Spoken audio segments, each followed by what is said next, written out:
नमस्कार विद्यार्थी मित्रांनो. माइंड विटॅमिन्सच्या यूट्यूब चॅनलवर आपल्या सर्वांचे स्वागत आहे मित्रांनो.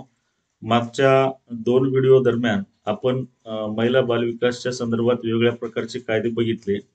आता राहिलेले जे 2 महत्त्वाचे कायदे आहेत ज्याच्यावर आपल्याला एखाद्या पुस्तकामध्ये मटेरियल अतिशय कमी मिळते, अशाच ऍक्टचे PYQ आपल्याला आज पाहायचे आहेत. त्याच्यामध्ये प्रामुख्याने आज जे आपण PYQ बघणार आहेत त्याच्यामध्ये कामाच्या ठिकाणी महिलांचा लैंगिक छळ अधिनियम 2013 आणि दुसरा जो ऍक्ट आहे तो म्हणजे बाल न्याय अधिनियम 2015, ज्याला आपण जे ऍक्ट म्हणतो. ह्या 2 ऍक्टवर मागच्या CDPOच्या परीक्षेमध्ये तसंच PSIच्या मुख्य परीक्षेमध्ये आणि राज्यसेवा मुख्य परीक्षेमध्ये कशा प्रकारचे प्रश्न पडलेले होते त्या संदर्भात आपण आज काही प्रश्न घेणार आहोत. तर बघा, सर्वात पहिल्यांदा जो प्रश्न आहे तो म्हणजे खालीलपैकी कोणती बाब कामाच्या ठिकाणी महिलांची लैंगिक छळवणूक प्रतिबंध मनाई व निरसन अधिनियम 2013च्या कलम 3 नुसार लैंगिक छळवणूक समजण्यात येते. म्हणजे लैंगिक छळवणुकीची व्याख्या केलेली आहे कलम 3 नुसार. तर ह्याच्यामध्ये बघा स्टेटमेंट दिलेले आहेत 4. ए स्टेटमेंट आहे नोकरीमध्ये अधिमान्य व्यवहार देण्याचे अभिवचन देणे. बी स्टेटमेंट आहे महिलांच्या विद्यमान किंवा भावी नोकरीच्या स्थितीबाबत धमकी देणे. सी स्टेटमेंट आहे महिलांच्या कामात हस्तक्षेप करणे आणि डी स्टेटमेंट आहे नोकरीमध्ये भेदभावपूर्वक वागणूक देणे. असे 4 स्टेटमेंट दिलेले आहेत. तर त्याच्यामधलं कोणते स्टेटमेंट योग्य आहे ते आपल्याला पर्याय शोधायचा आहे. मित्रांनो, ह्याचं योग्य उत्तर जे असेल ते पर्याय क्रमांक 4 असेल वरीलपैकी सर्व. म्हणजे लैंगिक छळवणूक जी आहे ती कलम 3 मध्ये दिली आहे 2013च्या अधिनियमामध्ये. तर लैंगिक छळवणूक म्हणजे हे 4ही जे ऑप्शन दिलेले आहेत ABCD, तर ते 4ही ऑप्शन जे आहेत त्याला आपण लैंगिक छळवणूक म्हणू शकतो. म्हणजे व्यवहार देण्याचे अभिवचन देणे, नोकरीच्या स्थितीबाबत धमकी देणे, त्याच्यानंतर महिलेच्या कामामध्ये हस्तक्षेप करणे आणि नोकरीमध्ये भेदभावपूर्वक वागणूक देणे, या 4हीला आपण लैंगिक छळवणूक म्हणू शकतो.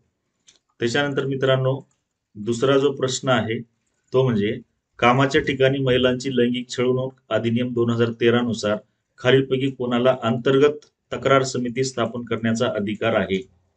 तर ह्याचं योग्य उत्तर असेल मित्रांनो नियोजक, फक्त नियोजक. ओके. कामाच्या ठिकाणी महिलांची लैंगिक छळवणूक अधिनियम 2013 नुसार खालीलपैकी कोणाला अंतर्गत तक्रार समिती स्थापन करण्याचा अधिकार आहे.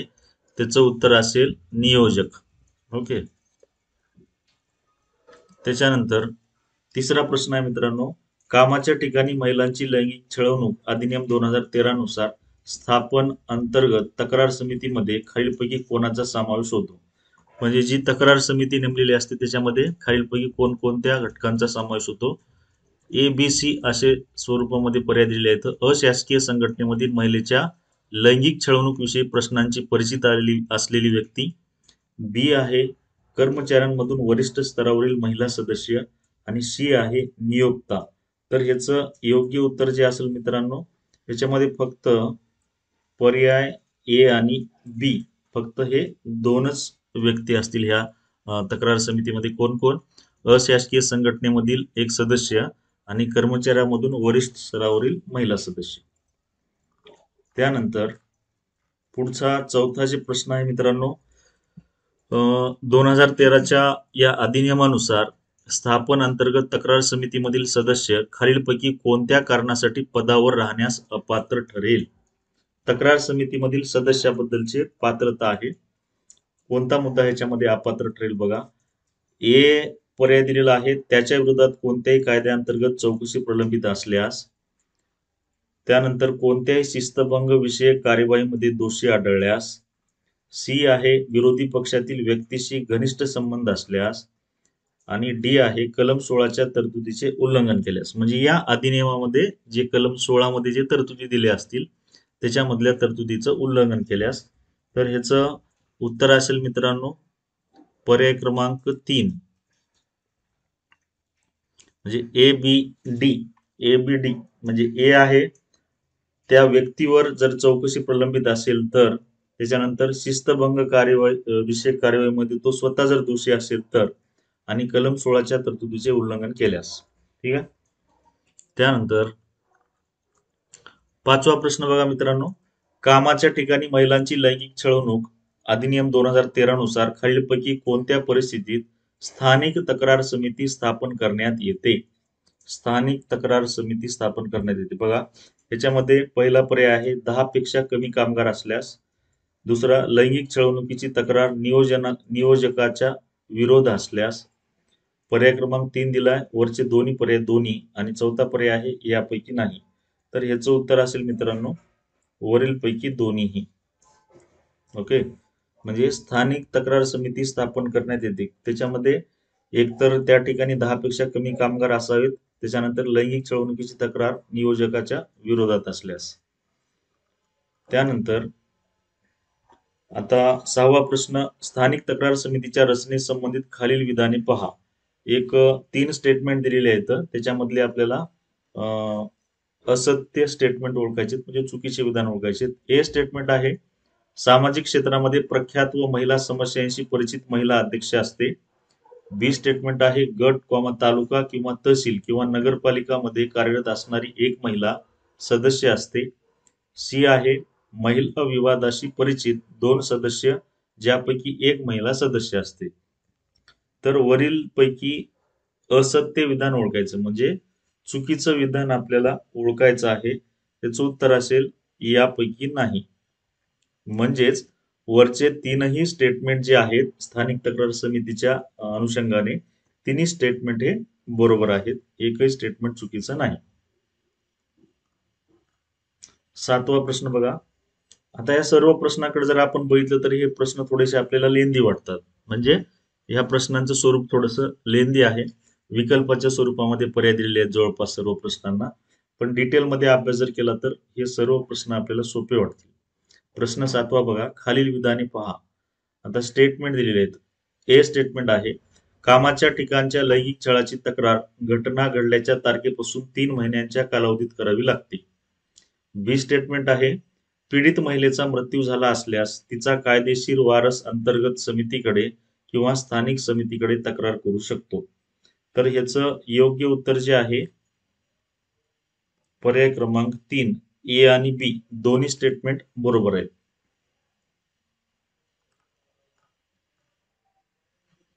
8वा प्रश्न आणखी थोडासा लेंदी स्वरूपामध्ये. चौकशी प्रलंबित असताना पीडित महिलेच्या लिखित विनंतीवरून अंतर्गत समिती किंवा स्थानिक समिती नियोजकाला खालीलपैकी कोणत्या शिफारसी करू शकते? ए स्टेटमेंट आहे, प्रतिवादीची अन्य ठिकाणी बदली करणे. बी स्टेटमेंट आहे, पीडित महिलेस 3 महिन्यापर्यंत रजा देणे. सी स्टेटमेंट आहे, प्रकरणाच्या निकाल लागेपर्यंत प्रतिवादीला निलंबित करणे. आणि डी स्टेटमेंट आहे, प्रतिवादीच्या वेतनातून 50% रक्कम कपात करणे. ह्याच्यामधले योग्य पर्याय जे असतील मित्रांनो, त्याच्यामध्ये पर्याय क्रमांक 1 हे आपलं उत्तर असेल. ए आणि बी स्टेटमेंट हे काय आहेत, करेक्ट आहेत. प्रतिवादीची अन्य ठिकाणी बदली करणे आणि पीडित महिलेस 3 महिन्यापर्यंत रजा देणे. 9वा प्रश्न, कामाच्या ठिकाणी महिलांची लैंगिक छळवणूक अधिनियम 2013 नुसार नियोजकाने अंतर्गत तक्रार समिती स्थापन करण्यात कसूर केल्यास तो खालीलपैकी कोणत्या शिक्षेस पात्र असेल? म्हणजे शिक्षेचं स्वरूप दिलेलं आहे. त्याचं उत्तर असेल 1 नंबर पर्याय, 50,000 रुपये द्रव्यदंड. त्यानंतर 10वा प्रश्न आहे, कामाच्या ठिकाणी महिलांची लैंगिक छळवणूक अधिनियम 2013 नुसार खालीलपैकी कोणता घटक कार्यस्थळ यामध्ये येतो? ए स्टेटमेंट आहे, खाजगी क्षेत्रातील कोणतीही संस्था. बी क्रीडा संकुल. सी कोणतेही निवासस्थान किंवा घर. आणि डी आहे रुग्णालय. तर ह्याच्यामध्ये आपलं योग्य उत्तर जे आहे ते म्हणजे वरीलपैकी सर्व.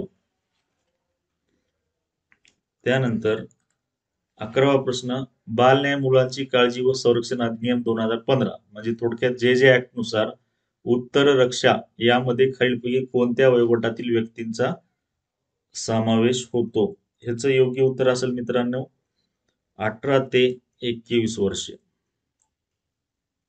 जे ऍक्ट. त्यानंतर पुढचा प्रश्न, याच ऍक्टच्या अनुषंगाने बाल न्याय अधिनियम 2015 नुसार कायद्याशी संघर्ष करत असलेले बालक म्हणजे, ह्याचं योग्य उत्तर असेल पर्याय क्रमांक 3 गुन्ह्याचा आरोप असलेले 18 वर्षे पूर्ण न केलेले बालक, म्हणजे काय, कायद्याशी संघर्ष करत असलेले बालक, म्हणजेच त्याला आपण विधी संघर्षग्रस्त बालक सुद्धा म्हणू शकतो. त्यानंतर 13वा प्रश्न आहे, याच ऍक्टच्या अनुषंगाने बाल न्याय अधिनियम 2015च्या कलम 3 मध्ये खालीलपैकी कोणत्या तत्वांचा समावेश होतो? त्याच्यामध्ये ए आहे सहभागाचा सिद्धांत, बी आहे सुरक्षिततेचा सिद्धांत, सी आहे वळणाचा सिद्धांत, डी आहे एकांतात व गोपनीयतेचा हक्क असण्याचा सिद्धांत. तर ह्याचं योग्य उत्तर जे असेल वरील पैकी सर्व. म्हणजे प्रत्येक बालकाला अधिकार दिलेले आहे. सहभागितेचा सिद्धांत, सुरक्षिततेचा सिद्धांत, वळणाचा सिद्धांत, एकांतात किंवा गोपनीयतेचा हक्क असण्याचा सिद्धांत. त्यानंतर याच ऍक्टच्या अनुषंगाने बाल न्याय मंडळ, म्हणजेच जे जे बी म्हणतो आपण त्याला, बाल न्याय मंडळ यामध्ये खालीलपैकी कोणत्या व्यक्तीचा समावेश होतो? ए आहे महानगर दंडाधिकारी किंवा प्रधान वर्ग न्याय दंडाधिकारी, बी 2 सामाजिक कार्यकर्ते यापैकी किमान एक महिला असेल. तर ह्याच्यापैकी आता कोण कोण सदस्य असतात ह्याचा पर्याय निवडायचा आपल्याला. ह्याचं उत्तर असेल पर्याय क्रमांक 3, ए आणि बी दोन्ही बरोबर. तर जेजेबीचे हे दोन्ही पण व्यक्तीचा समावेश होतो जेजेबी मध्ये. 2 सामाजिक कार्यकर्ते त्यापैकी किमान एक महिला आणि डिस्ट्रिक्ट जज. 15वा प्रश्न, याच जेजेबीच्या अनुषंगाने बाल न्याय मंडळाचा सदस्य म्हणून नियुक्ती होण्यासाठी सामाजिक कार्यकर्ता मुलांच्या संबंधातील आरोग्य, शिक्षण किंवा कल्याण कार्यक्रम यामध्ये किमान डॅश डॅश वर्षे प्रत्यक्षपणे सक्रिय सहभाग असणे आवश्यक आहे. त्याचं उत्तर असेल पर्याय क्रमांक 2, 7 वर्षे. म्हणजे जेजेबीचा सदस्य म्हणून जे काही सामाजिक कार्यकर्ते असतील 2, त्याच्यापैकी एक महिला आणि एक पुरुष, तर त्यांना किमान 7 वर्षाचा अनुभव असणं गरजेचं आहे. त्यानंतर 16वा प्रश्न, बाल न्याय मुलांची काळजी संरक्षण अधिनियम 2015 म्हणजे जे जे ऍक्ट नुसार ज्या बालकाबाबत चौकशी करण्यास प्रारंभ करण्यात आला असेल व असा बालक चौकशीच्या काळातच वयाची 18 वर्षे पूर्ण करेल तर पुढील चौकशी ही पर्याय क्रमांक 1 सदर व्यक्ती ही बालकच आहे असे गृहीत धरून पूर्ण केली जाईल. 2 सदर व्यक्ती ही प्रौढ असल्याने त्याप्रमाणेच केली जाईल. संबंधित प्रकरण संपुष्टात येईल किंवा 4 नंबरचा पर्याय यापैकी एकही नाही. तर ह्याचं उत्तर असेल मित्रांनो, सदर व्यक्ती ही बालकच आहे असे गृहीत धरून चौकशी पूर्ण केली जाईल. अतिशय महत्वाचे ऍक्ट आहेत महिला बालविकासच्या अनुषंगाने सीडीपीओच्या परीक्षेच्या संदर्भात. 17वा प्रश्न, जे जे ऍक्टच्या अनुषंगाने बाल न्याय मुलांची काळजी व संरक्षण अधिनियम 2015 नुसार 18 वर्षे पूर्ण होण्यापूर्वी केलेल्या अपराधासाठी 18 वर्षे पूर्ण झाल्यानंतर व्यक्तीला पकडले असल्यास पुढील कार्यवाही ही डॅश डॅश. तर ह्याचा उत्तराचा योग्य पर्याय जो आहे तो म्हणजे 18 वर्षे पूर्ण न केलेल्या बालकाप्रमाणेच केली जाईल चौकशी कार्यवाही पुढील. Okay, now last but one question बघा. आता स्टेटमेंट दिलेले आहेत 2. ए स्टेटमेंट आहे कायद्याशी संघर्ष करत असलेल्या बालकाला दोष सिद्धीनंतर मृत्यूदंड किंवा आजीवन कारावासाचा शिक्षादेश देता येत नाही.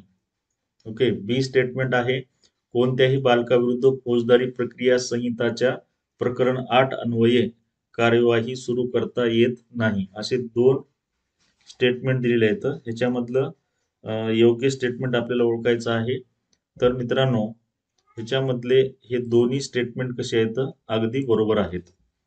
दोन्ही पण मृत्यूदंडाची शिक्षा देता येत नाही, त्यानंतर कोणत्याही बालकाविरुद्ध फौजदारी प्रक्रिया संहितेच्या प्रकरण 8 अन्वये कारवाई करता येत नाही. आणि शेवटचा प्रश्न पहा, 19वा प्रश्न, पुन्हा खालील विधाने पहा. 2 स्टेटमेंट दिलेत. ए स्टेटमेंट आहे बाल न्याय मुलांची काळजी व संरक्षण अधिनियम 2015 म्हणजे जे जे ऍक्टच्या कलम 27 नुसार जिल्हा स्तरावर बाल कल्याण समिती स्थापन करण्यात येते, CWC. ओके, बी आहे बाल कल्याण समितीत बालकांचे आरोग्य, शिक्षण व कल्याण या क्षेत्रात किमान 7 वर्षाचा प्रत्यक्ष अनुभव असलेले सदस्य असतात. या 2 स्टेटमेंट पैकी कुठले स्टेटमेंट बरोबर आहेत ते आपल्याला पाहिजे. तर ह्याचं उत्तर असेल मित्रांनो, दोन्ही स्टेटमेंट हे अगदी बरोबर असतात. प्रत्येक जिल्ह्याच्या ठिकाणी साधारणपणे बाल कल्याण समिती असते, त्याला आपण CWC म्हणजे चाइल्ड वेलफेअर कमिटी असं म्हणतो. त्याच्यामध्ये एकूण 5 सदस्य असतात. तर त्या 5 सदस्याला 7 वर्षाचा प्रत्यक्ष अनुभव असणं गरजेचं असतंय. तर मित्रांनो, हे होते आपल्या कामाच्या ठिकाणी महिलांचा लैंगिक छळ अधिनियम 2013 आणि जे ऍक्ट म्हणजेच बाल न्याय अधिनियम 2015 या ऍक्टवर पडलेले मागच्या काही परीक्षेमधले PYQ म्हणजे प्रिव्हियस इयर क्वेश्चन्स होते.